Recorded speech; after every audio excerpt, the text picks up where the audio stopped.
제자반 9번째 시간입니다. 인간은 하나님의 형상을 닮았습니다. 특별히 하나님의 정치적 형상을 닮았습니다. 이 뜻은 인간은 누구에게 억압당하고 지시를 받을 때 행복하는 것이 아니라 스스로 개척하고 정복하고 창의적으로 아이디어를 만들어갈 때 행복한 존재라는 뜻입니다.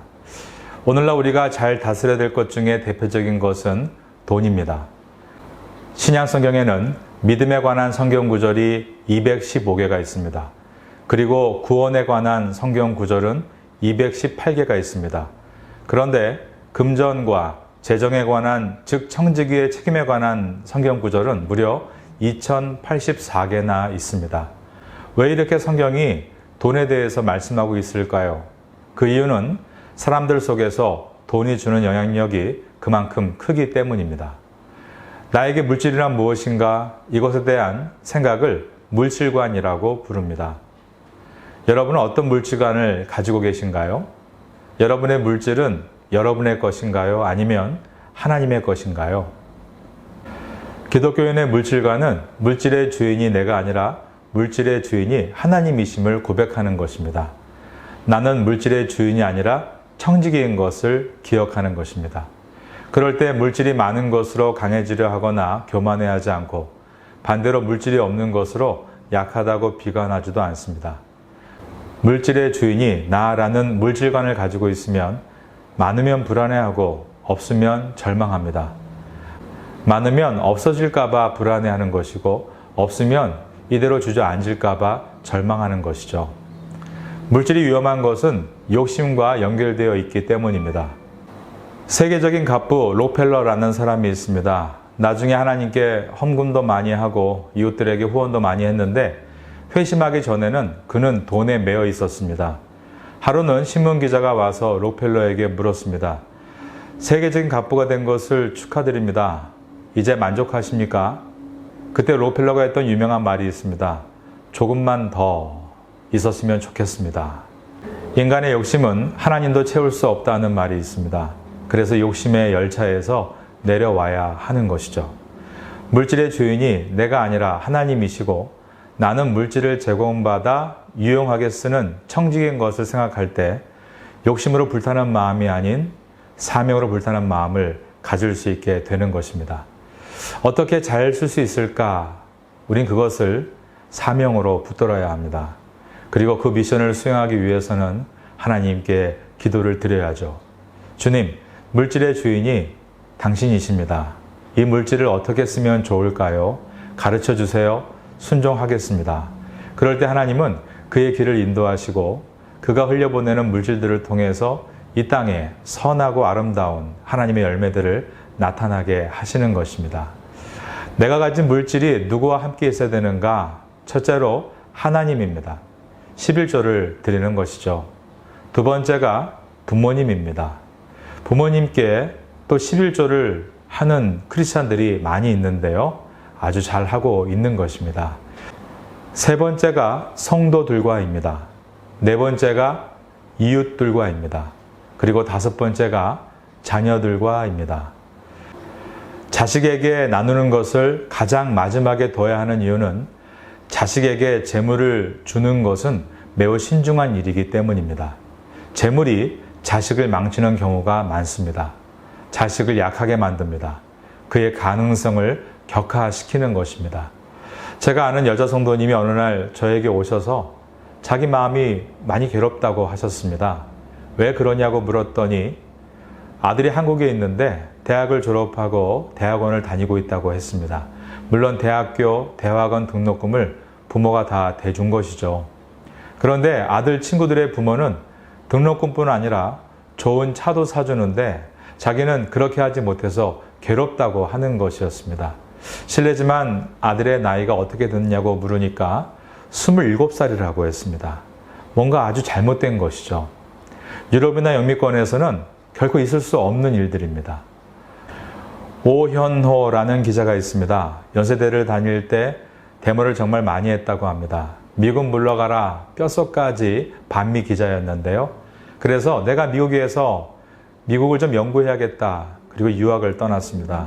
미국의 리전트 대학 저널리즘 석사학위를 따면서 미국을 연구했는데 그가 미국에서 큰 충격을 받고 한국에 돌아와서 책 한 권을 썼습니다. 그 책 제목이 한국이 미국에게 당할 수밖에 없는 이유. 제목이 무척 거친데요. 그 이유를 설명하기를 미국 사람들은 재산을 모으면 자식에게 물려주지 않는다는 것입니다. 정말 훌륭한 미국 시민일수록 재산을 사회에 환원한다는 것입니다. 기부 문화, 도네이션 문화이죠. 마이크로소프트사의 창업자 빌 게이츠는 작년까지 41조 7천억 원을 기부했습니다. 올해 코로나19 치료제를 위해서 그가 내놓은 기부금은 1억 달러, 1,185억 원입니다. 우리나라가 기부하겠다고 약속한 금액이 600억입니다. 한 나라가 기부하겠다고 약속한 금액의 2배를 낸 것입니다. 유엔의 보고서를 보면 세계 인구수는 1900년에 15억이었는데 1960년, 60년 이후에 2배인 30억이 됐습니다. 그리고 60년 후인 지금 2020년에는 77억 명이 됐습니다. 2배 이상 뛰는 기하급수의 형태를 보여줍니다. 전 세계에서 하루 동안 음식을 못 먹어서 기아로 사망하는 수가 16만 명입니다. 그 가운데 어린아이들의 숫자가 18,000명입니다. 하루가 24시간인데요. 1시간이 60분이면 1분이 60초이니까 하루는 총 86,400초입니다.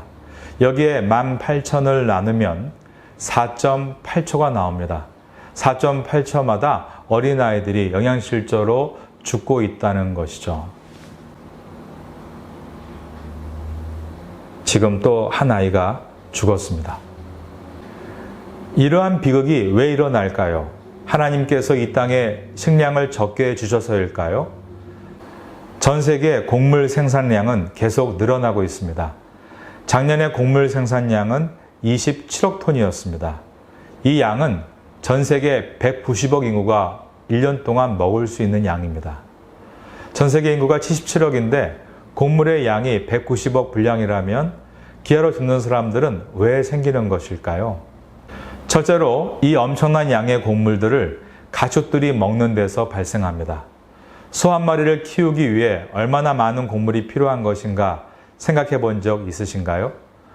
우리가 맛있는 고기를 먹으려고 하면 할수록 그 가축들에 의해 엄청난 곡물들이 사라지는 것입니다. 두 번째로 가격을 조절하기 위해 곡물을 묶어두기 때문입니다. 곡물을 생명을 살리는 수단으로 보는 것이 아니라 곡물을 돈을 버는 수단으로 보기 때문에 창고에서 썩어도 그것을 풀지 않는 것입니다. 세 번째로 정치적인 문제로 인해서입니다. 아프리카에서 기아로 죽는 사망자가 많이 발생하는 것은 정치적인 문제와 결코 무관하지 않습니다. 독재 정권이 정치 문제를 야기시키면 이어서 경제 문제가 발생합니다. 북한도 독재 정권의 문제로 전 세계로부터 경제 제재를 받고 있죠. 그 결과의 고통은 모두 그 나라 국민들의 몫입니다. 이것이 기아 문제로 발생할 때는 여러 나라 NGO 단체들이 그곳에 들어가서 국민들을 돕습니다. 우리나라가 북한과 단절 가운데 있어도 북한의 기아 문제가 발생할 때 한국의 NGO 단체들이 들어가서 돕는 이유는 정치적인 문제로 인간의 고귀한 생명이 잃게 되는 것은 결코 옳지 않기 때문입니다. 우리나라 교회들이 이러한 일들을 사실 많이 감당해 왔습니다. 지금 코로나19로 태국에 많은 사람들이 굶주림을 겪고 있는데요. 우리 교회가 그분들을 돕는 이유도 이 때문입니다.